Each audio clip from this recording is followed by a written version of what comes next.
Audio unleashed.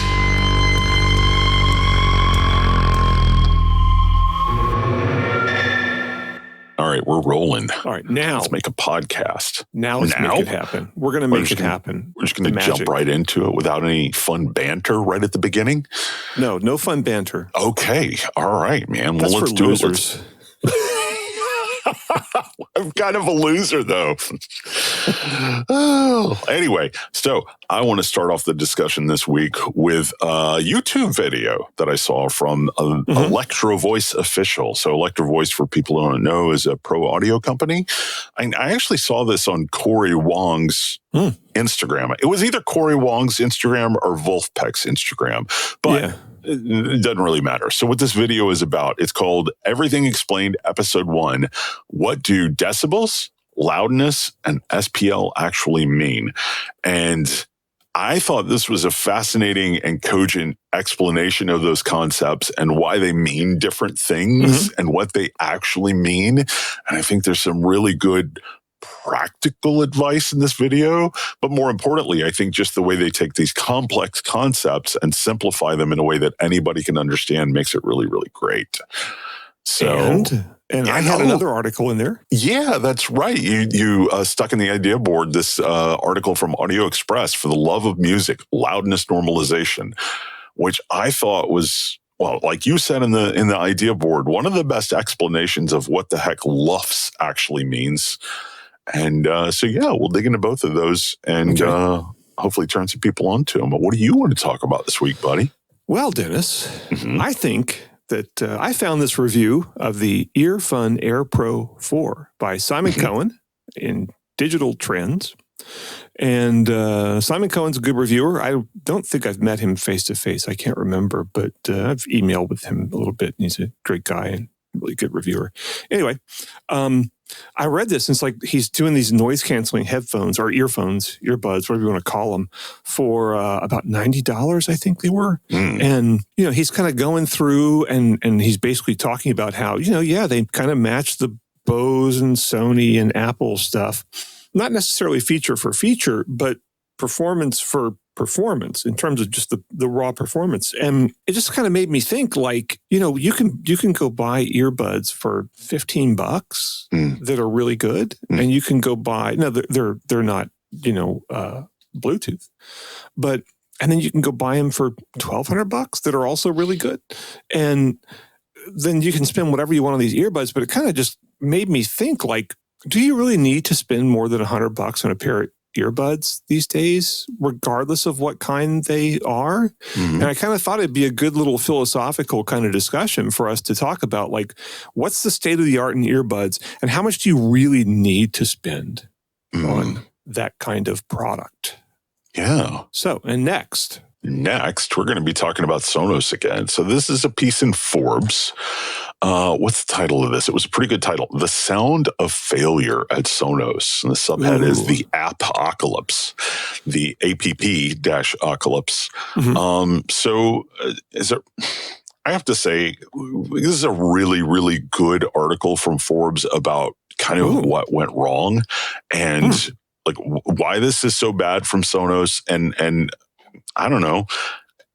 I found it interesting the way they sort of discussed this as a failure of leadership. But interestingly enough, it's not the leadership that's paying the price for this failure. So we'll dig into that a little bit. And I also wanted to sort of give people a little bit of an update of where I stand with my wire cutter testing and like, what do we do now that we're not recommending Sonos?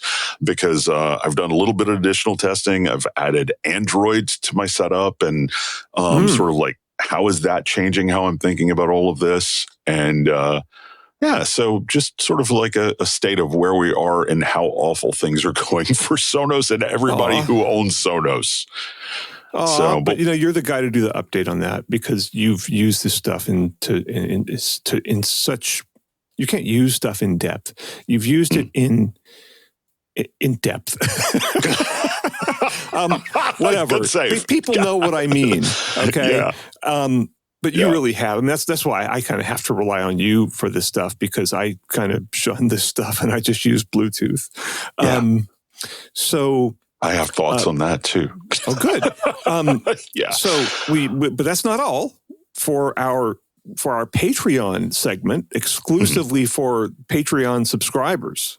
Yeah. And there's a link somewhere where you can, I think, do that if you want to listen to these segments. I don't know. You do all this stuff. You're the business manager. I'm just. If you look in the show notes, it's either going to be in your podcatcher app, or if you're listening to us on YouTube, like just hit the doobly-doo in the bottom. Like the first link is a link to our Patreon. So okay, yeah, it's really easy. Good. See, you're the responsible business guy. I'm just the ranter. We're so screwed. Anyway, you're the capitalist. hey. And let's not get ugly here. In the Patreon segment, available exclusively to our Patreon subscribers, and thank you very much for subscribing. We are going to talk about the EISA Awards. And the EISA, what does it stand for this year? Expert Imaging and Sound Association. Okay. It used to be European something. I don't know. But anyway, it's a consortium a loose consortium, I guess, of about 60 publications, and they all get together and vote for the best products of the year, which they've just published. And we're going to link to the one in Soundstage. I mean, it's all kind of like tightly regulated, like what they have to publish and how they have to publish it. But so you could read this in any of the publications, like Stereophile, whatever. We're going to link to the Soundstage one just because we still have you still have a financial connection to them, and I still have an emotional connection to them. So we'll put them in there, but you could read this in plenty of places. And we're going to go through some of those products, and we're going to tell you which of the awards we think are warranted and which ones we think are stupid and which ones we don't have any clue what we're talking about. Yeah. So. Yeah. Cool. All right, man. Yeah. Let's get this party started. Fire it up. Yeah. So anyway, like I said in the intro, I don't remember if it was Corey Wong's Instagram or Wolf Peck's Instagram. And for anybody who doesn't know, Corey Wong, guitar player for Wolf Peck, band to kind of dig. And so anyway, it was a link to the Electro Voice official YouTube page. And I really honestly kind of clicked on it because I like Corey and I think he's a cool dude. And I've seen him in some YouTube videos before, and he's just always sort of fun to watch because he's nerdy. But even that aside, I just found this a really cogent and informative discussion with, who was it a discussion with? Ethan Wetzel, Electro Voice engineer. And this dude's a pretty cool cat too. So anyway, what they're doing is breaking down like, what does dB mean? What is a decibel? What does loudness mean? How is that different? And I really love the way they sort of break down all of these concepts and give really great examples. And real quick, I want to know what your favorite thing about this was, but I wanted to say one of my favorite parts of the video was when they're doing comparisons of a tone, a single tone, and then they would go, okay, here's that tone 3 dB louder. Okay, here's that tone 6 dB louder. Okay, here's that tone 9 dB louder. So you get a sense of what, each 3 dB increase means. And then they go, okay, here's a full bandwidth pink noise signal. Here's what it sounds like 3 dB louder. And I mean, I don't think I've ever done that direct a comparison before. I mean, I've listened to 3 dB increments with a sine wave. I listened to 3 dB increments with pink noise. I've never really experienced them compared that directly in that quick succession. And it was sort of fascinating to me to hear directly how much more a 3 dB increase sounded to be with pink noise than with a sine wave. So little examples like that sprinkled throughout are why I think this video is great and why I think everybody should go watch it. But yeah, that was actually the part I liked the best as well. Okay. Because, I mean, I realized when I was watching it, like, I experience that kind of thing almost every day. I mean, because I do, or at least a couple times a week, because I'm always doing audio measurements. And, I've gotten to the point where I can, if I'm in, I have some professional audio involvement as well in various productions. And I'm always telling people, do this X number of dB louder or X number of dB quieter, when they're changing a mix or whatever, and or changing an overall mastering level or whatever. And I realized I was watching that. I was like, oh, I can do that because I've had so much experience with measurement gear, and I know I have a rough idea what a 3 dB difference sounds like, right? And what a 1.5 dB difference sounds like, and what a 6 dB.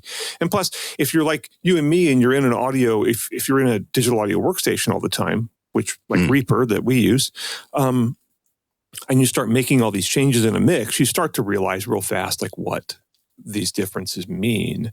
And yet when you read reviews in Stereophile or something like that, right?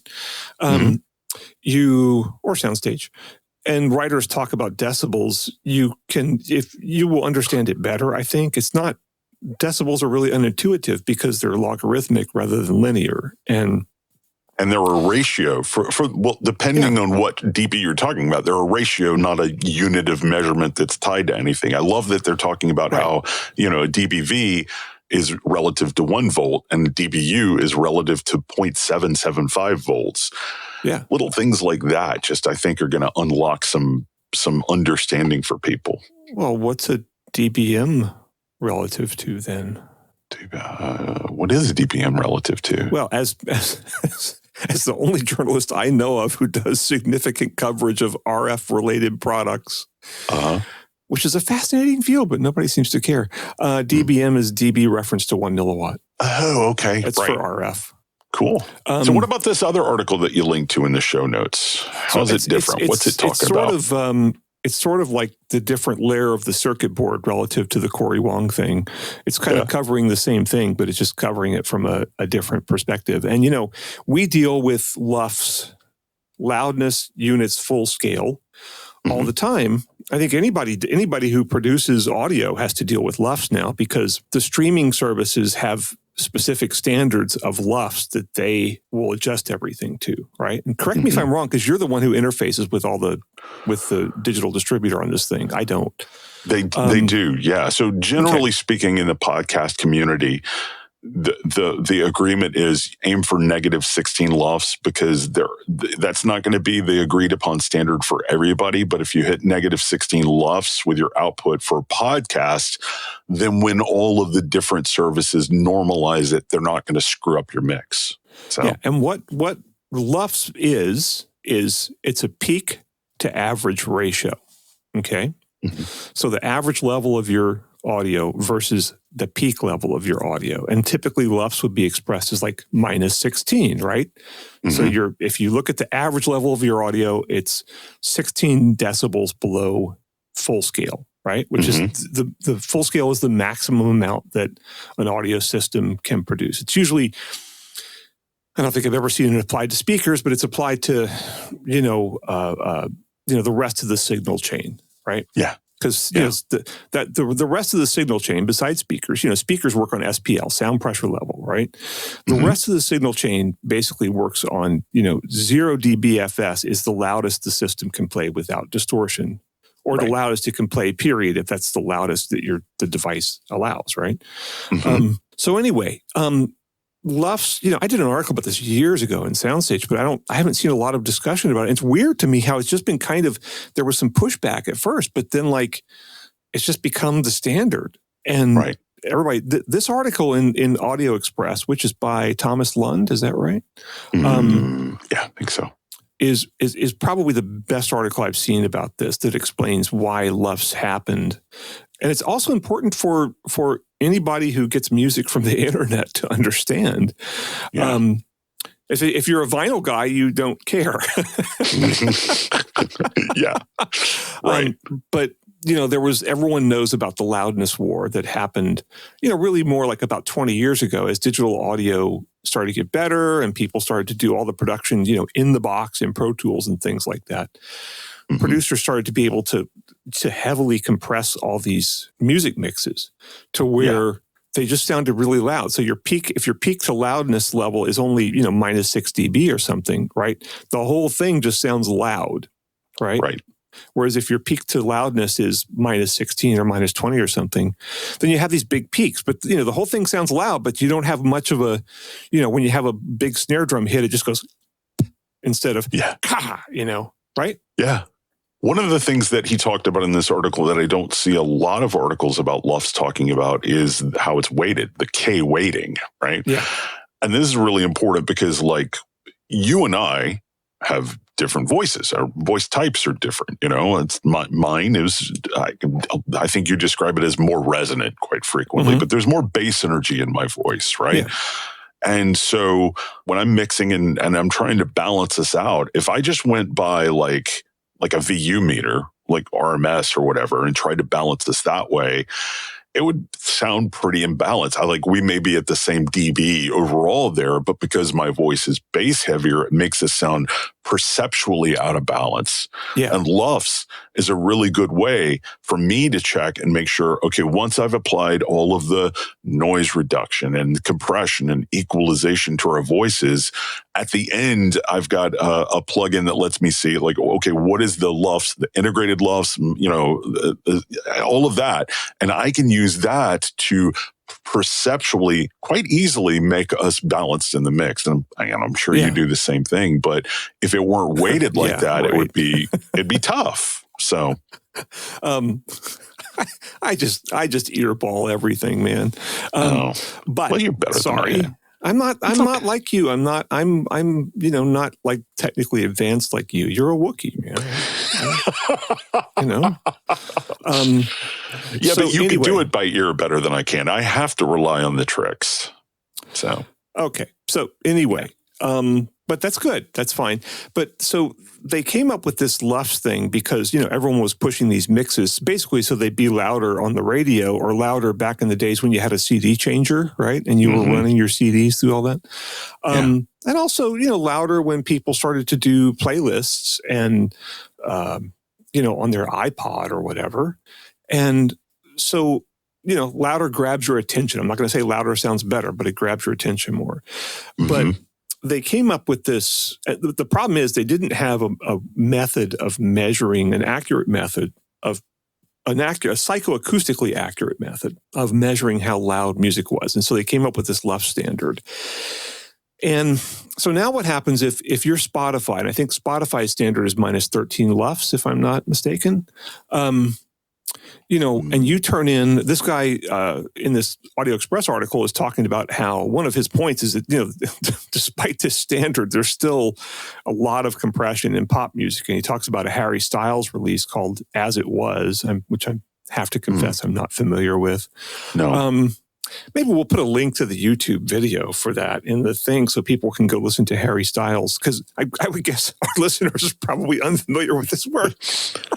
Anyway, the LUFS value of this Harry Styles tune is 5.2 dB, which means there's just no, and he points out that a vacuum cleaner has a peak to loudness ratio or LUFS of about 10 dB.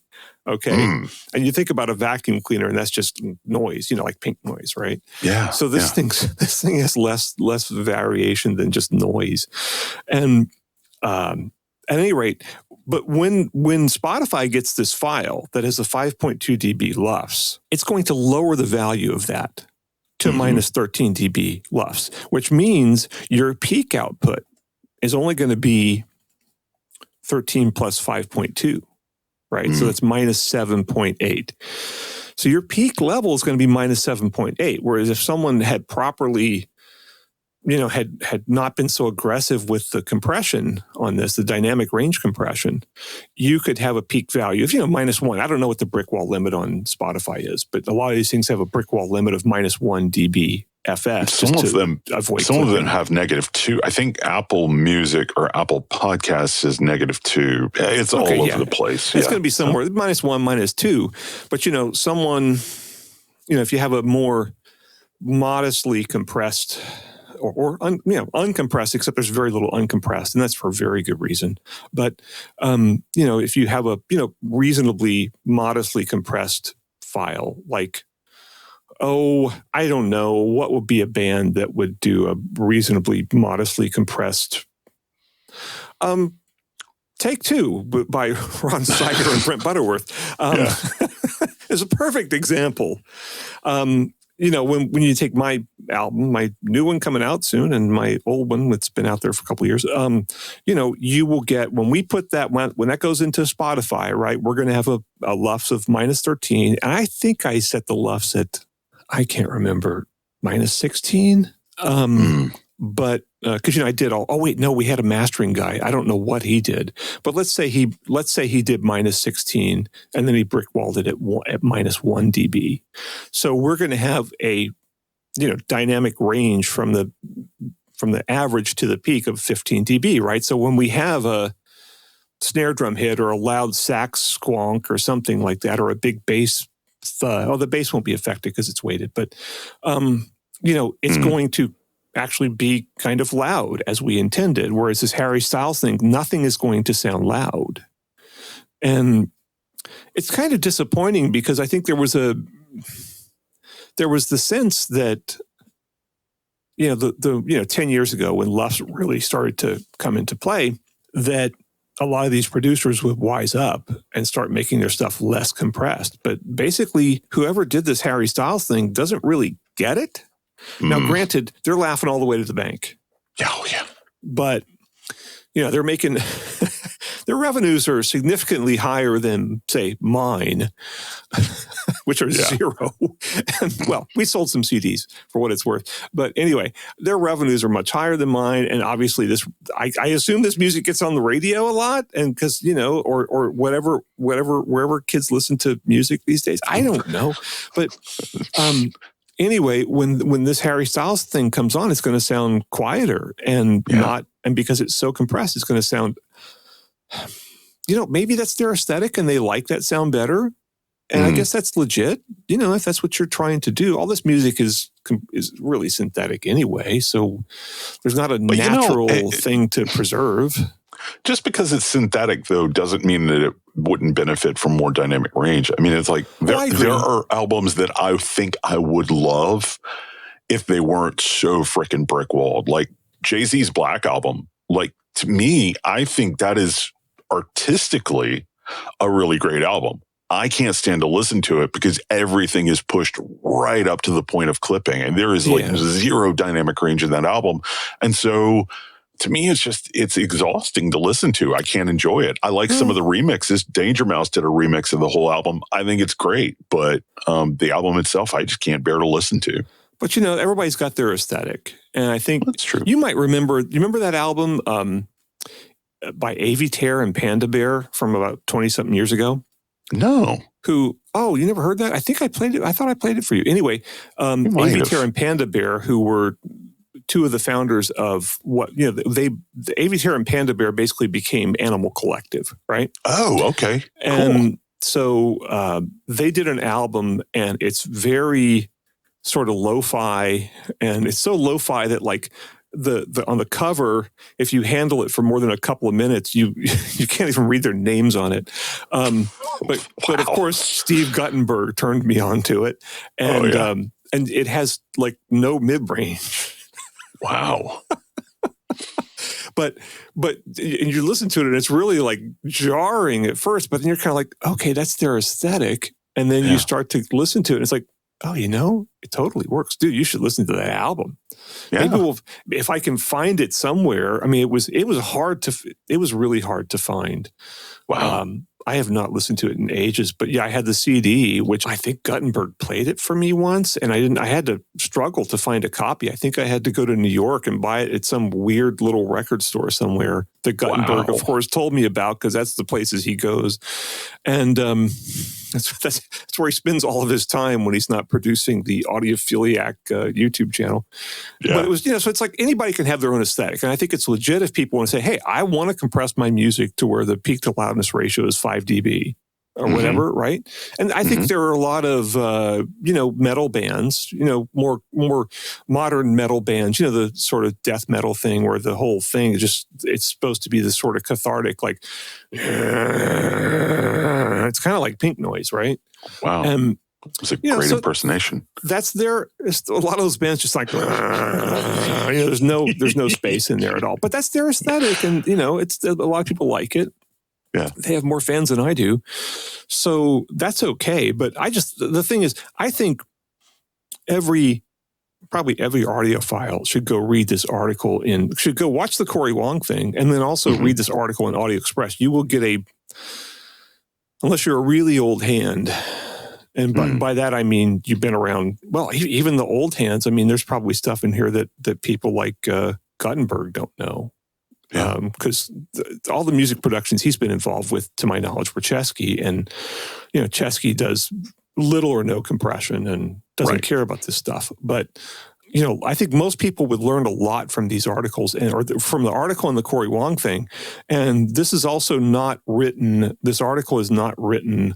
A lot of Audio Express articles are a little bit of a heavy lift. Yeah. I've subscribed for years, and there's some in there where I'm like, boy, if I really devoted a lot of time to this, I could understand what he's talking about. But no, this one's really easy to understand, and it's beautifully written, and everybody should go read it, because this is the reality of what we're listening to now. Again, unless you're listening to vinyl or reel-to-reel or cassette. Well, a lot more people are these days. So that's true, but that's a whole different subject that we can get into another time on the Audio Unleashed podcast. Yeah. So let's go talk about EarFun, buddy. Let's talk about EarFun, but I got to get a little bit of coffee first. All right, man. We'll be right back.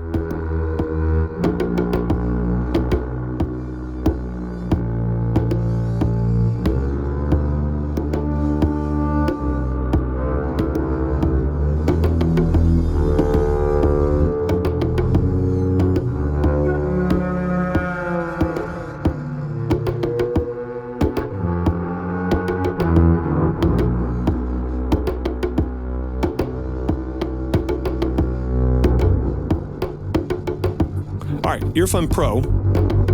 You're bringing us back in, buddy. Am I bringing us back in? You are. Well, good. We're back, and this is Audio Unleashed. And we're going to talk about a review. We talk about reviews a lot here on Audio Unleashed. Is this my role now? Is this all I do? This is all you do. Anyway, I found this review. This guy named Simon Cohen is a really good reviewer over on Digital Trends. Now you're I'm helping them out. I'm giving them some branding help. It works so well for us. Anyway, back to Simon. Simon did this really good review of this new EarFun Air Pro review, and EarFun is a relatively new-ish Chinese company started by people that worked at Tribit. And Tribit was kind of famous for coming out with a Bluetooth speaker that was $30 and sounded better than most of the ones for $60, $70, $80. And it's still a wire cutter pick after all these years. But anyway, so EarFun has a pretty good reputation for making good stuff for fairly cheap. And these things are $90. And the name Air Pro 4 kind of tells you, like, they're going after Apple, right? It's a cheaper version of the Apple AirPods Pro, right? Yeah. So anyway, this doesn't have as much stuff. Apple keeps putting all these features, and other people do too. Bose and Sony. And they're coming out and selling earbuds for $250, $300, whatever they're costing nowadays, with noise canceling and a lot of things like. Doesn't Apple have a heart rate sensor built in there now or something? I don't use all that stuff. Yeah, I don't know. I thought that was just basically to detect whether you're actually wearing it or not. Okay, I don't know, but they have some health stuff in there, and they have some hearing protection stuff in there, and all this stuff. And so EarFun is coming in, and of course, really good integration with Apple iOS devices, right? Yep. I mean, the AirPods Pro are kind of, if you're using an Apple device, they kind of are part of the OS. Really, rather than their own separate thing. They're all kind of built in. So, and the Beats Fit Pro, very similarly, that's what I use. And it's just like, I mean, it's so intertwined with iOS that it feels like an extension of it. Yeah. So EarFun's coming from outside that. And, EarFun doesn't have a big, giant headquarters in Cupertino, California that's shaped like a circle. So they have a lower overhead than Apple. Yeah. To put it mildly. And this Air Pro 4 is $90, and it has noise canceling. And I have not measured these. I would imagine I will measure these. But, Simon says that the noise canceling is pretty good, and you don't need awesome noise canceling. My philosophy is, 10 to 12 dB of noise canceling is enough to work. You can get more, but then you can also get eardrum suck as you start to amp it up, which is the problem. Yeah. And since I coined the term eardrum suck, I can speak with great authority on that point. You really can. By the way, people, if you think he's joking, he's not joking. I am Mr. Eardrum Suck.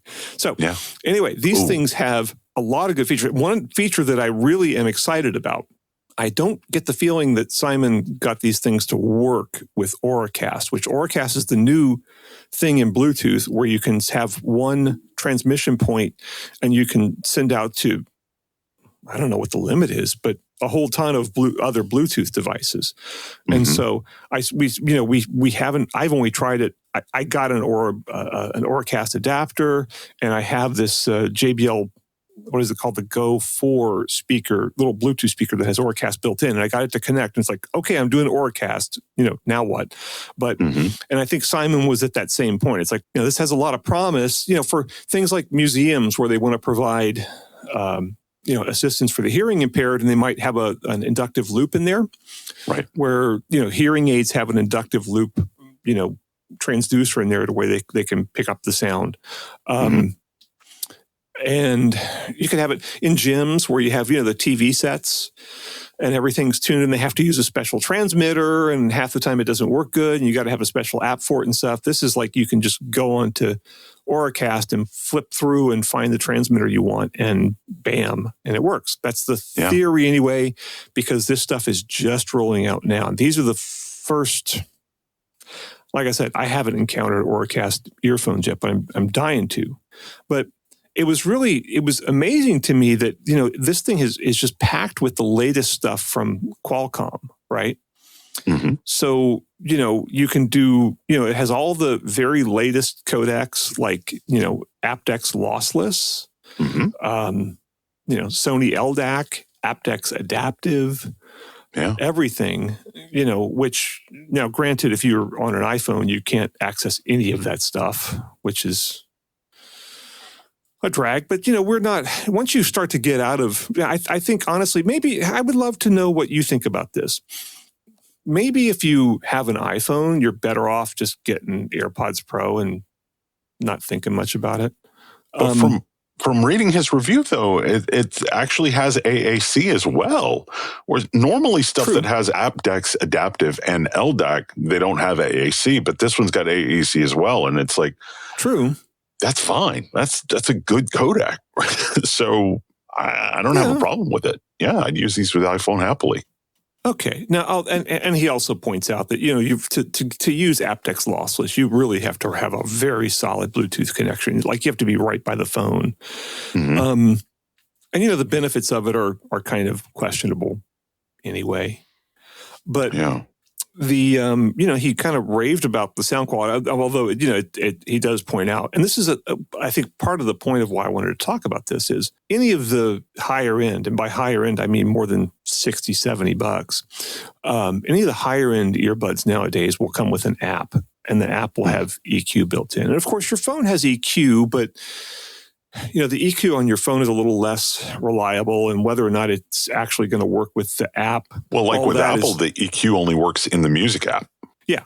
But, so it's kind of questionable. I'd rather have it in the earbud app than anywhere else, because if the phone's talking to your earbuds, it's going through the EQ. Yep. And typically the EQs in these apps can be really good, and EarFun has, say Soundcore has, a whole bunch of different music modes you can try and probably hate, but then you've also got a 10-band EQ in there you can go and adjust however you want it. However, he talks about going into the Auracast thing, and there's an unbelievably complicated process you have to go through to get to Auracast, which means going in there and disabling some of the codecs and enabling low energy audio, LE audio, which is part of the Auracast thing, the latest Bluetooth stuff.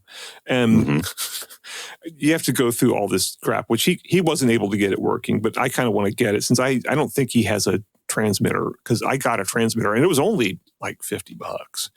Oh, wow.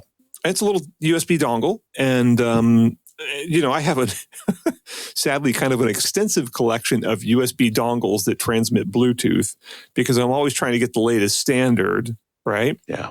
Yeah. So I can test the latency of, how's the latency with aptX lossless on this thing. And this also raises the question of, with so many of these things, it's hard to know what your connection standard actually is. Mm-hmm. And a lot of times I measure, headphones, let's say, that are supposed to have aptX lossless. And I even see it and my dongle saying aptX loss or aptX low latency or whatever. And I'm still getting 150, 200 milliseconds of latency as opposed to, I should be getting about 50. Yeah. So it's kind of like, well, wait a minute, it's saying it has the connection, but something's wrong here. And it's kind of a bit of a failure on, I think, the part of Qualcomm and the part of the actual manufacturers of the earbuds that they don't. And the manufacturers of any category of audio equipment that uses Bluetooth, that in so few cases, they actually tell you what the connection standard is. Mm-hmm. So much of this is marketing anyway. But these things have got 52 hours of playtime? Holy crap, that's pretty darn good. It's pretty good, but I start to, as an Android guy, so I'm not, beholden to the man.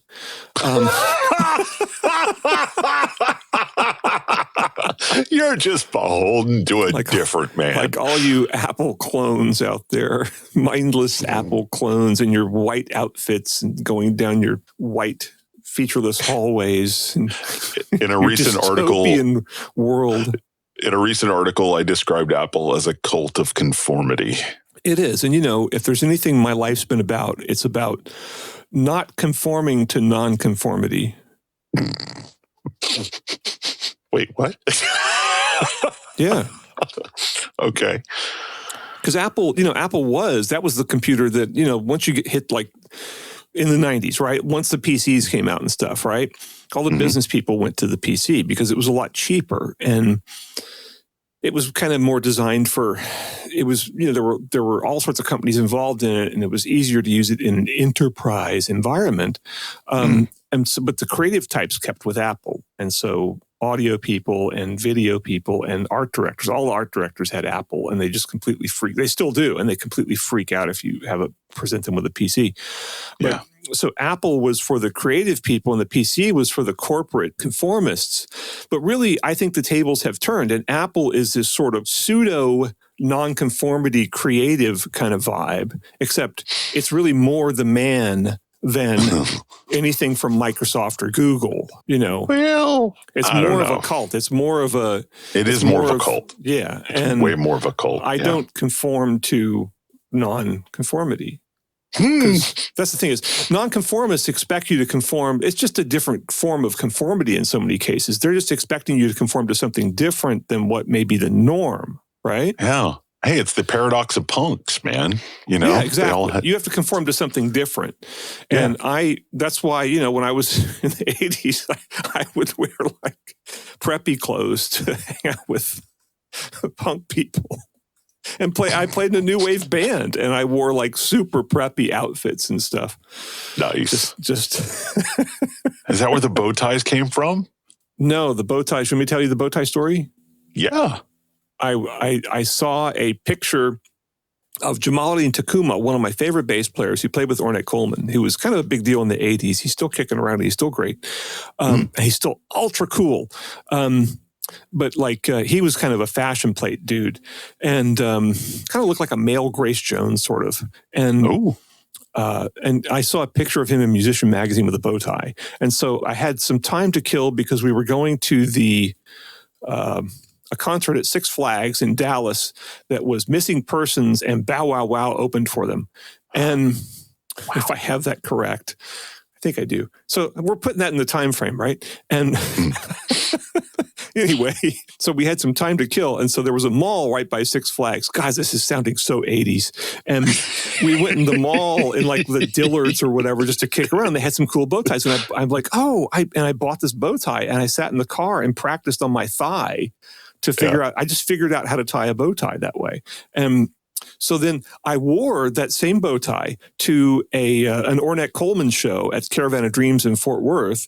And Jamali and Takuma was sitting at the bar. And I just said hi to him and said something or whatever. I think he had just come out with his first album, and I said how much I liked his first album. He's like, "Oh man, that's a cool bow tie." So nice. The circle was complete. Very nice. Although I think in the 80s, Dillard's was still Gayfers, if I'm recalling correctly. No, it was Dillard's. I don't know what Gayfers is. Gayfers became Dillard's at some point when my Meemaw worked in the China I never department. heard of it. They never had that in Texas. Texas was Dillard's. Oh, okay. Just so you know. Maybe Dillard's. And then we went to see Missing Persons Persons and Bow Wow Wow, and it was awesome. So. Oh, okay. Cool. All right. Was it Bow Wow Wow and Wall of Voodoo? I can't remember. Oh. But a lot of the cool new wavy bands were playing for some reason at Six Flags Over Texas. Nice. Anyway, so EarFun Air Pro 4. Squirrel. Yeah. Anything else to say about these? No, except I can't wait to hear them. I talked to Lauren Dragon at Wirecutter, and she has them in, hasn't tested them yet, but I am really excited to hear it. I don't think they will be a colossal improvement over what I've heard. Maybe no improvement, but like good noise canceling, good sound for under $100. And then it has this weird Auracast thing that I can try out. It sounds pretty exciting. And you know what happens with earbuds is, after about 2 years, 2.5 years, 3 years, the batteries just become so drained that you don't get any battery life out of them anymore. So I've actually, all I have is these Apple. I have a couple of EarFuns actually kicking around, but some of them they've been around for a couple of years, and the batteries are starting to get low and starting to have not enough battery life. So I'm going to have to replace them at some point. Maybe I'll just buy a set of these things. Very cool. All right, buddy. Well, you want to take a break and get some water, and then come back and talk about doom and gloom with Sonos? Let's do it. I can't wait to hear. All right. We'll be right back.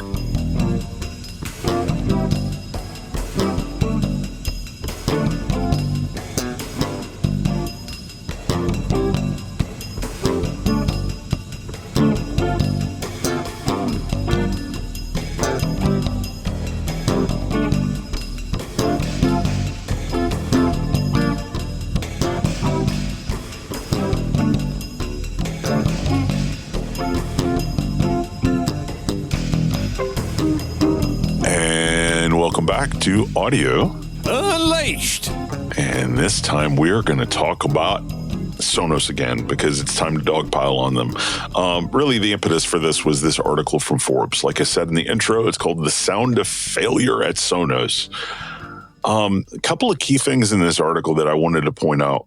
And the reason I like this one is because I think Forbes is latching onto the fact that the people who are paying a price for this colossal screw up. Maybe we should back up and say what the colossal screw up is for people who haven't listened to past episodes.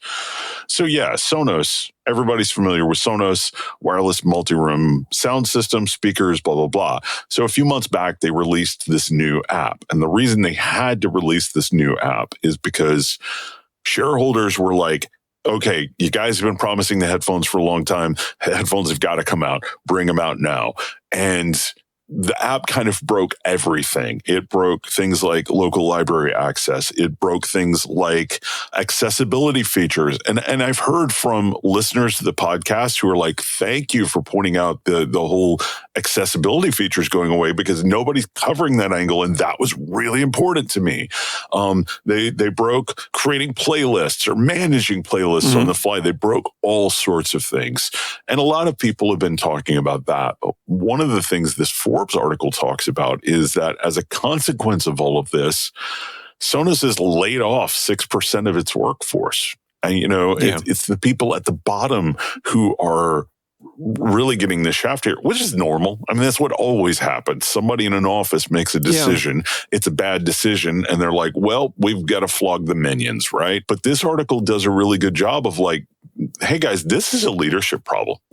And at the end, again, most people are covering the horse race here, but Forbes is really putting a pen on it and saying the next few months are crucial. Like, if Sonos doesn't fix the app and fix it fast, this is bad news for them. Now, passing it over to you, somebody who's on the outside, like how do you see this? I mean, do you see this as doom and gloom as other people do, or you're like, nah, they're a 800-pound gorilla, they'll survive? I see it as kind of a bit of a mix, actually. All right, they have a really strong brand, okay? And how many audio companies do we deal with who built a really strong brand a long, long time ago and are still kicking around under completely different people with completely different priorities? So I hesitate to say doom and gloom to a company that has this big of an installed base, 15.3 million households in the US. That's pretty good. Any audio company covered in, say, Stereophile or Soundstage, well, not Soundstage because they cover some mass market products. Any audio company covered in Stereophile or Absolute Sound would kill for that, right? They'd all be driving, they'd all have private jets if they could get to that level of stuff. And to my knowledge, no one who owns a high-end audio company has a private jet. But I could be wrong. Well, a lot of them have like Ferraris. But anyway, so, to me, there's a lot of parallels with Boeing. And you see a company that had a really amazing, great culture. And, Sonos was a great culture. They invented this way to do multi-room audio for, with just then, home networks were just starting to happen. And they came in and said, and it was started by computer guys, right? Not by audio guys. They came in and said, oh, we can use these new home networks and we can use that as a music distribution system. I mean, they really basically invented this. And you can argue, but they're the ones who, look, they didn't invent everything about it, but they're the ones who put this on the map, right? And made it work. And made it work. And it worked better than so much of the other really lame things. I mean, God, I would get music servers in back then, and you had to go into like a DOS window to get them working, literally. And it was just pathetic. And Sonos just worked, and it was just great. And then I also, they started to write their first speakers, I think, were no great shakes, but their first speakers were not even speakers. They first started out with like little amps, right? And you plugged it into speakers, right? Yeah. But as soon as they started to get into building speakers and stuff, they brought in really good designers, really good engineers. I mean, they had like, what was the guy's name? He was like the head of engineering at Velodyne. And they brought him in to and he really knew what he was talking about. And I was so impressed when I first started to go up to meet them in Santa Barbara, because I was in LA at the time, and Santa Barbara is a not too long and extremely pleasant drive from LA. And I went up there a couple times to meet with them. And then I went up there for one or two press junkets or whatever. And I was just always impressed with their commitment to good audio engineering. But I can't say they always hit the mark, but they usually hit the mark, and the products worked, and that's why people liked them.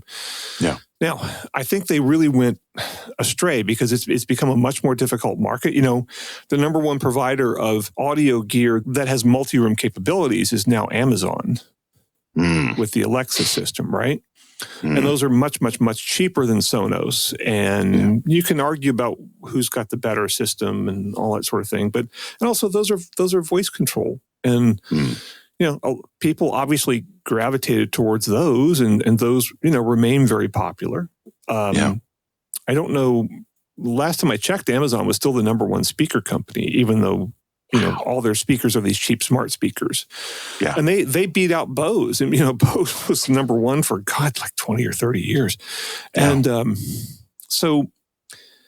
and somebody can, you know what? If I don't have my facts exactly straight, just write in, and we will, say you wrote in and say thanks and we'll straighten it out. That's fine. Yeah. We have our own free fact checking department here at Audio. You're supposed to say Unleashed because I said Audio. Oh, sorry, Unleashed. Yeah, God, yeah. Come on, I've got other jobs here. I know, but anyway, so. What are we talking? Sonos. Yes. So one of the things I wanted to add is we'd mentioned before that I and my editors at Wirecutter had made the decision to no longer recommend Sonos, and so now the task is, okay, what are we recommending, right? And The thing that I found, and as we've mentioned in the last segment, and as you're constantly reminding me being an Apple guy, I have a different perspective on things. Mm-hmm. And what I found very quickly is that just not using the Sonos app anymore was not a big deal for me, because AirPlay has gotten so good as a multi-room ecosystem in terms of adding and removing speakers and doing it all on the fly. And so just these days, I don't think I've even, except for when I'm actively testing, I haven't seen the Sonos app because I just don't even need it anymore. Yeah. But as I'm writing this update, I was in a meeting with my editors and I brought up a good point. I don't know what the Android experience is like, guys. So anyway, I've added an Android tablet to my testing system. And what I'm realizing is for Android people, it's not as easy, right? Because there's Chromecast, but Chromecast doesn't work with a lot of stuff. The only thing I have in my home that's Chromecast compatible is my NVIDIA Shield, right? So now I'm trying to figure out what to do, because if you're an Apple person like I am, well, just start adding speakers from other brands and use AirPlay, right? I'm using a mix of Sonos speakers and BlueOS speakers and my stereo system and my AV preamplifier in the home theater and an AV receiver in the bedroom, and it all just works seamlessly, and who cares what brand it is? What's interesting is with Google, with Android, what I'm finding is the only thing that really works that well and that seamlessly is using Spotify Connect. So this is becoming complicated in terms of okay, well, if we don't recommend Sonos, then what do we recommend? Yeah. And so I'm having to rethink this a lot. I mean, Sonos has screwed up a lot here, and how we adapt to that and how we move on, I think, is largely going to depend on what phone operating system we use. Well, here's my question for you is, all right, I don't use any of this stuff. I just use Bluetooth, but I live alone. And, it's pretty rare that I need to have more than one speaker going at a time, even though I could. I have Amazon speakers. I don't even know. I got so much stuff. I don't even know what I have. And I could do all that stuff, but I don't bother. And, that's fine. But how much do people really care about all this multi-room stuff at this point? I mean, it's a world where all this stuff was conceived before smartphones existed. Yeah. And now everyone in a family has their own smartphone. They probably have their own content they want to play. And I mean, unless you're going to have a party, which I know you have a lot of those, but I don't. Unless you're having a party and you want to play, I don't know, the Eagles or something in every room, and what you know me just, far just too well. To throw out an example of music that people might want to play in every room at a party. I guess I'm going to the wrong parties, but anyway, so. Do people really need to do that? And plus, Bluetooth is going to have Auracast happening pretty soon. So is that going to eliminate the need for this? Oh, I don't know. That's a good question with the whole Auracast. But for me, I guess just the way I use these products, especially it's a morning and evening routine thing for me, because in the morning, when I get in the shower, I start music in the bathroom. And then by the time I'm out of the shower, my wife has left home to go to work. And so I will, as soon as I'm out of the shower, add the kitchen to whatever music I'm playing, because I'm kind of going back and forth between the bathroom and the kitchen, right? And so then when I'm kind of know I'm done with the bathroom, I just turn that zone off. But I'm going to be moving back and forth between the kitchen and my office for a little bit. So we'll add that. And what it basically means is just really easy, really quick, really intuitive for me to add a zone of music so that as I move between rooms, it's seamless, and then remove a zone of music when I know I don't need that anymore. Or if I'm in my office listening to something and Bethany's on the other end of the house, maybe she's in the home theater, maybe she's in the kitchen, maybe she's in her office, and she's like, "Ooh, I want to listen to that too." Very easy to add a zone. So yeah, we don't have parties at the house, but we do use the multi-room functionality of all of this quite frequently. Okay. How much that's important for other people, I don't know. But what I'm finding in all of this Sonos stuff is little things that I thought, well, who would use that, are just the most important thing to somebody out there. So if you've got a lot of people ticked off about one tiny little feature that was important to them that might not be important to a lot of other people, you've still got a lot of people ticked off because you took their favorite thing away. So I don't know if it really, I don't know if it has to be a mass appeal thing. Enough people are mad about it that it is hurting the brand. Yeah, and you've got things like the WIM amp, which I think we've covered here, and we will be discussing again in our Patreon segment about the EISA Awards. And that's a $250 little amp that has, God, I think I measured it like a legit 50 watts a channel or something. Wow. And it's a legit little amp that's got some inputs and outputs, but it's got AirPlay. It's got I think it's got AirPlay and Chromecast. And at that point, why should I fool with Sonos again? I mean, you can go into the WIM app, which is no worse than the Sonos app, probably better. I was just testing some streamers for Wirecutter yesterday, running some measurements on them, and all of them use the same app. Different variations on the same app. I can't remember what it's called, but it's the same general interface, and it works fine. And it's kind of somewhat Sonos-like. And some of the companies, like say WIM, have all these cool features built into the app. Like you can select one of 5 or 6 different digital filters. You can do what else was in there that was cool? You can set maximum output levels, all this stuff. They can put a lot of things into these apps that Sonos doesn't even have, and you also don't have to be a technical whiz because you can also just ignore all that stuff. But then some of the other manufacturers, like what was another one? Aerolik, which is a WIM competitor, ARYLIC. They have the same app basically, but they sort of stripped all the features out of it. Although that product was a lot less expensive. But I'm kind of like, if I really wanted to do multi-room, I would probably go with something like that. Although those companies, to my knowledge, don't make standalone speakers. But God, they could. How long is that going to take them? Yeah, I don't know. I mean, it'd be really easy just to get one of the WIM models that's just a streamer and plug it into a pair of powered bookshelf or active bookshelf speakers. Or just a Bluetooth speaker with a line input. There you go. A lot of them still have those. So, I don't see the viability here. Honestly. One thing I wanted to loop back around to in the Forbes article, and this is the key. This is the punctuation mark that really made me gravitate toward this article. Writing this ship will require a fundamental reassessment of leadership priorities and a recommitment to the values that made Sonos a trusted name in home audio. This means not just fixing the app, but reevaluating the process that allowed such a flawed product to reach consumers in the first place. Yeah, that's why I said they're like Boeing now.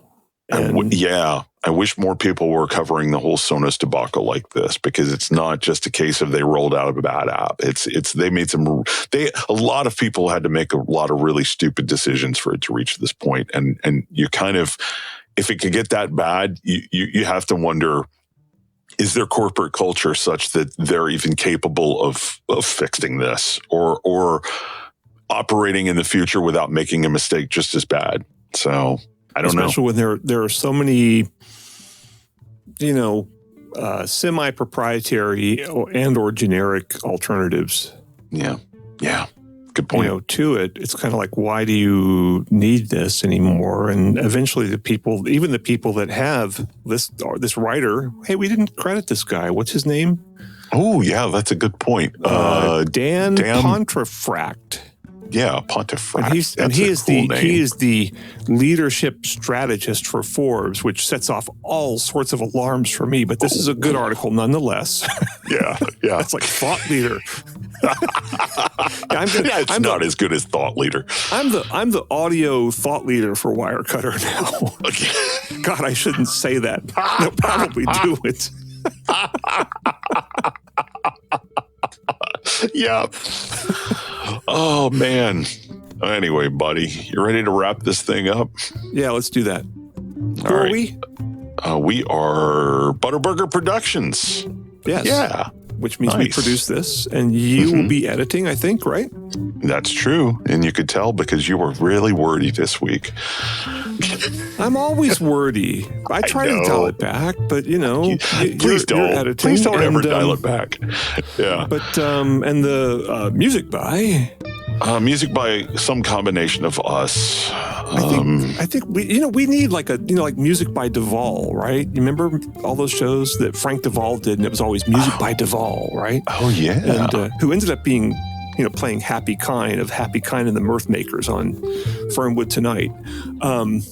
Wow. This is like a deep knowledge drop here, buddy. Frank Duvall. Wow. Wow. All those guys were like top-notch LA studio guys. That is so cool. Played in the band. Wow. Yeah. Well, you and I play in this band, or, we'll probably do one Butterburger House Band track and one Brent Butterworth track. How about that? Music by Butterburger House Band. Yeah. More branding, man. We need more branding. I can forsake the true. Brent Butterworth thing if we have the strong branding of Butterburger.